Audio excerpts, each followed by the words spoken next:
ગુજરાતમાં આવેલા સિકોતર માતાજીના 3 પ્રખ્યાત મંદિરો. 1. રાલેજ ખંભાત મંદિર. ખંભાતના દરિયા કિનારા નજીક રાલેજ ગામમાં 900 વર્ષ જૂનું સિકોતર માતાનું ભવ્ય મંદિર આવેલું છે. લોકવાયકા મુજબ એકવાર જગડુશા શેઠ વિદેશથી વેપાર કરીને પરત ફરી રહ્યા હતા, ત્યારે તેમનું વહાણ મધદરિયે ડૂબવા લાગ્યું. ઘણા પ્રયત્નો છતાં વહાણ આગળ ન વધ્યું. પછી શેઠે સિકોતર માતાજીને પ્રાર્થના કરી. માતાજીએ શેઠની પ્રાર્થના સાંભળી અને ત્રિશૂળની ટોચે શેઠનું વહાણ બહાર કાઢીને સહી સલામત કિનારે પહોંચાડ્યું. આથી શેઠે અહીં રાલેજ ગામમાં સિકોતર માતાજીનું મંદિર બનાવ્યું. 2. સિકોતરમાં મંદિર હર્ષદ.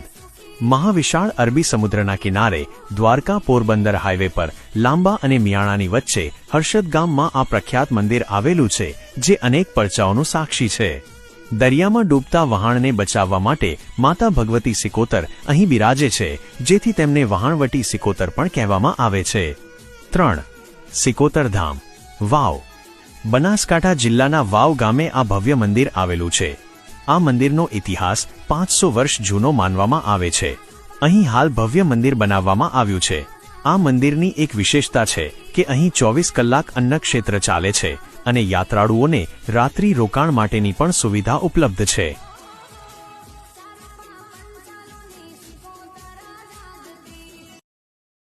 Download ShareChat.